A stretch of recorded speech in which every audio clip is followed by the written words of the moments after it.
So bago maging Miss Aja, no, bago ako maging manager or director or a top seller, actually, ako lang si Abby. Isang batang lumaki sa inuupahang bahay kasi yung parents ko, yun lang talaga yung kaya namin. But we don't have own house, no.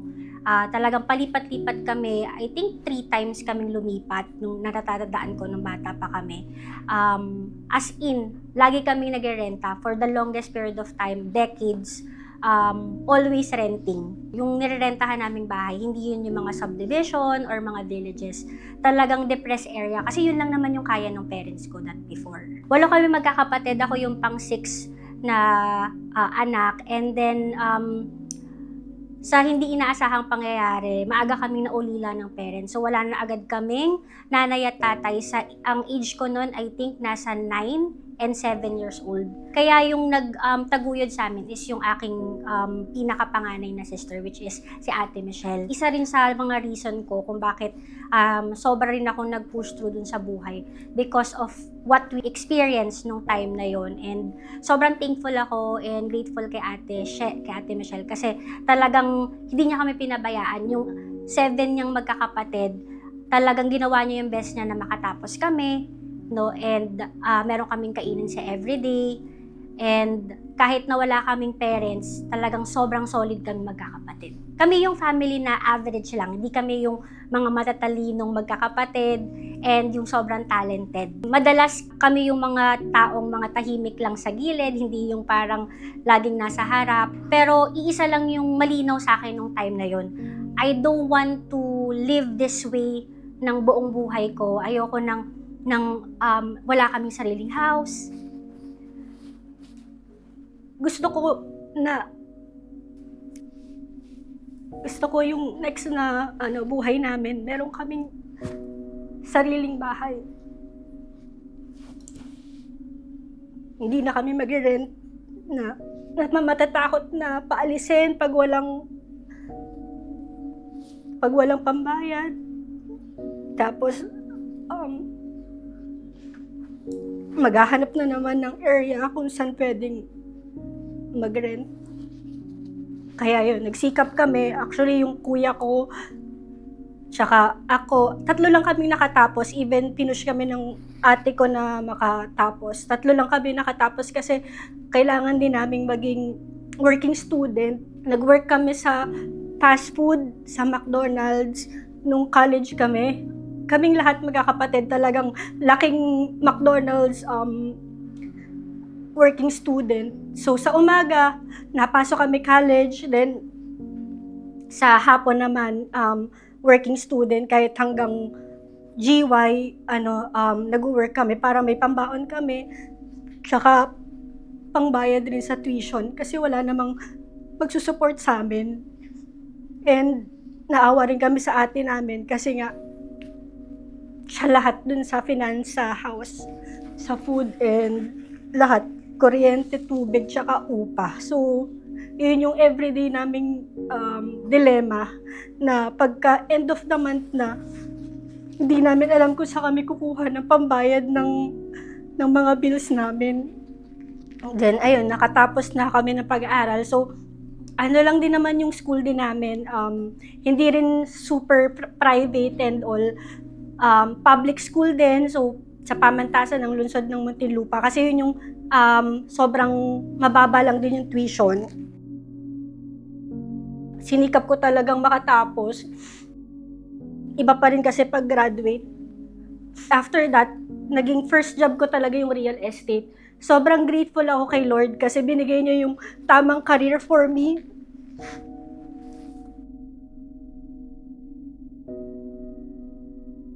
Hindi na yung parang paiba-iba, palipat-lipat, direct to the point. Kasi yung lagi pinagpipray ko kay Lord na gamitin niya ako para magbago yung buhay namin ng mga kapatid ko. Naalala ko pa nga din yung time na dun sa nilipatan namin, meron dun isang church na Jesus is Alive. Wow! Grabe na yun. May aircon na. Laki po ng pinagbago. Sobra. Oo, ang ganda talaga. Sa biyaya ng Panginoon, pinaganda Amen. ni Lord. yung Correct aming po. church. Kasi ito po na yung dating mga ano natin, no? Oh, mga tamborin. Tamborin. Oo. Sobrang upgraded. Opo, amen. Sa Lord talaga. Amen. Sobrang upgraded. Ang ganda Mm. po ng church ngayon. Nakakatuwa Opo. pong isipin yung dating. Alam nyo na yun, di ba yung before? Yung low pa lang, Low tapos maputi. Tapos ngayon naka-tiles na. Opo, Amen. talaga. Sobrang blessed. No, galing na. Sobrang Mm. happy Mm. na nakita namin kayo ulit. Love you, And anak. Sobrang thankful din ako dun kasi kahit wala kaming parents, ginaid kami nung church namin na yun, yung mga pastor, tsaka member of the congregation. Hindi kami naligaw kasi adyan si Lord na kahit na sobrang hirap nung buhay namin, nakilala agad namin si God, and I really feel na pagka alam nyo na adyan si Lord, hindi kayo pababayaan, and iba yung magiging tingin natin sa buhay. So, ayun din yung naging guide namin magkakapatid. Kaya, we're very passionate, and yung advancement ni God lagi yung iniisip namin, even sa paghahalubilo rin sa tao, yung pagiging maayos kausap, and also with faith, tsaka yung with integrity talaga. so right now, I have my own family. After the graduation, actually, ang aga rin namin nagkaroon ng baby ng husband ko. Hindi yun planado, pero nung dumating na si Paula, our firstborn, sinigurado namin na paplanuhin na namin yung buong buhay namin. So, dahil ayaw namin maranasan nung magiging anak namin, yung naranasan namin, which is puro renta at walang kasiguraduhan na tahanan. Then, during pandemic, we have another 2 kids, si Pauline and Pobes. So, we have 3 Marias right now.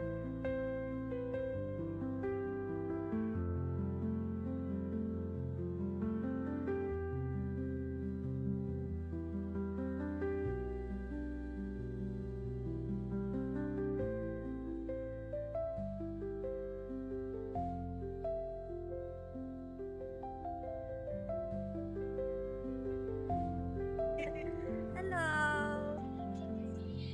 Say hi. Hi. Smile. And that's my 3 reason to keep going.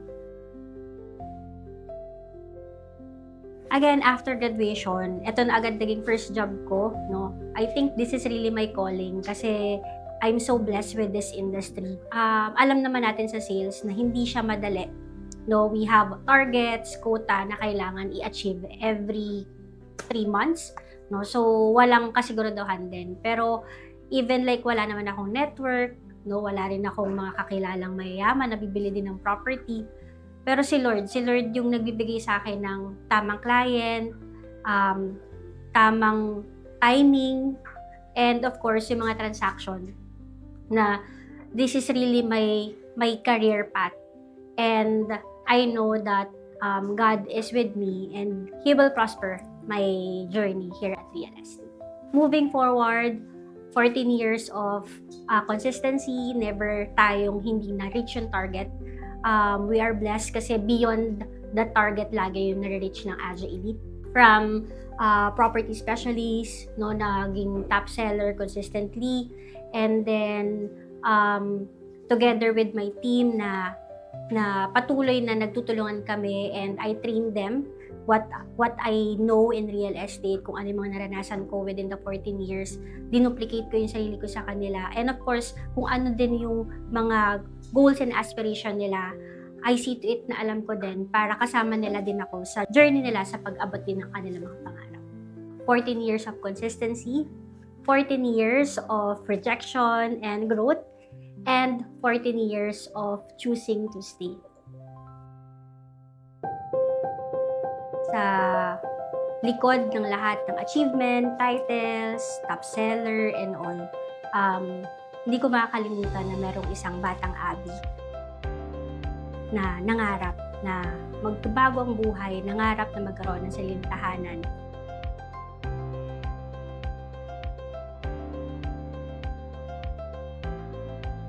Kaya nga pag may mga client na nagsasabi na, kaya ko ba yan, Miss Abby? Kakayanin ko ba yan hanggang dulo? Like ko sinasabi sa kanila na, yes, kaya-kaya natin yun in the grace of God and of course, your hard work and dedication. Sales is a very rewarding job, but of course, it's not easy. Hindi ito para sa lahat. Like ko sinasabi, sales is not for everyone. Sa tagal ko sa industry, ang dami ko nakikita in and out yung mga ahente, mga salesperson, no? Pero we always pray na ibigay sa atin yung real career na path natin. And with my Agile Elite team, no, I duplicate myself to them and I see to them na we are different in our journey or in our industry. Kami yung isang team na talagang maayos kausap, hindi manloloko, and we will guide our client throughout the journey. Because hindi lang kami nagtatrabaho para sa commission. We are here to give up our purpose to help our client and guide.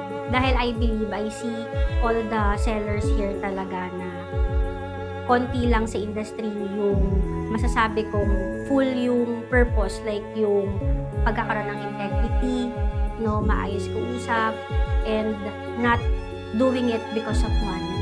And that's what I want to put to our Agile Elite sellers. In our journey, hindi naging madali, no? Hindi kami nag-shortcut, hindi kami yung short-term mindset, no? We see to it that we avail property and we do our best, no, na mabayaran agad yun. So for example, yung property na yun is 10, 15 years to pay, pero whatever we do, we dedicate everything na lahat talaga, delayed gratification, lahat nung income and all, talagang pinuput namin dun sa property for us to fully pay it immediately. So yun yung naging strategy namin ng asawa ko to have multiple property and diversify our portfolio. We have an apartment, then we got another townhouse, then a lot of condominiums. I think kay SM Properties, then we got almost 7 condominiums that time.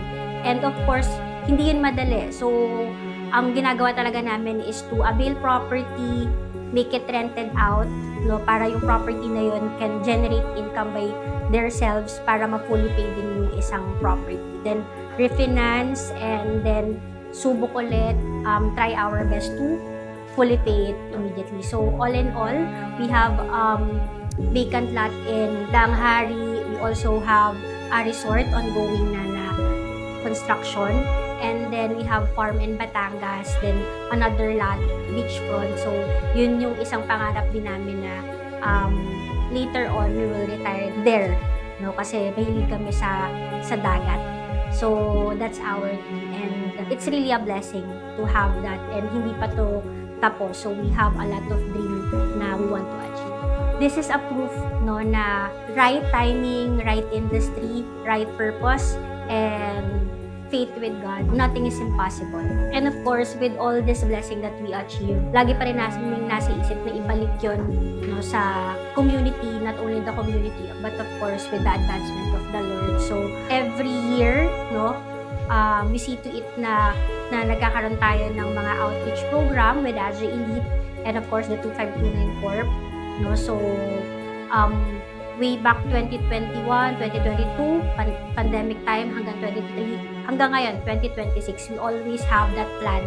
No? So, in our church, we always offer, no, yung ating financial support, mga chair, and kung ano yung mga needs dun sa church. Even also not in our church alone, sa Jesus is Alive Molino.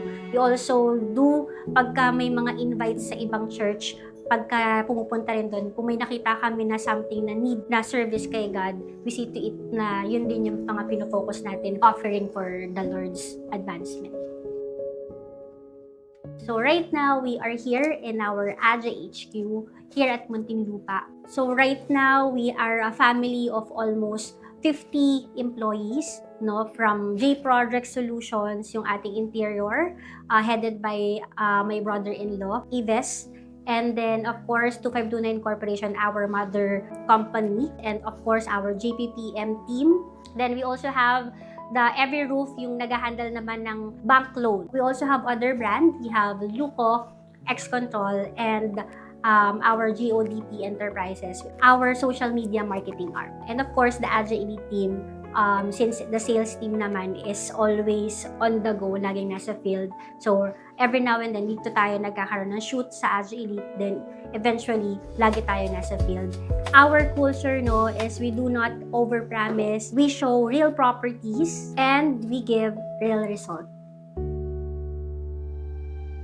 After 14 years in SM Properties, after 14 years of building our own investment, after training hundreds of salesperson, and after catering thousands of clients, right now we will be expanding because our vision is simple. One vision, one company, one system. From a little girl na nangarap na magkaroon ng sariling tahanan that help family to have their own home, earn passive income, and change their financial future. Real estate is not just a property. It is a legacy. Agile Elite is now expanding not just to grow bigger, but to serve better. Expanding not just for a profit, but for a purpose. At kung ikaw yung isang taong nangarap din na katulad ko, na walang sariling tahanan at walang kasiguraduhan, let it be your sign. It is possible. Ako si Miss Aja, a licensed broker, founder of Agile Elite Realty, but more than that, I am a proof that faith, discipline, and right positioning can turn pain into purpose, and that purpose into prosperity. This is not the end of the story. This is just the beginning of a new, bigger vision.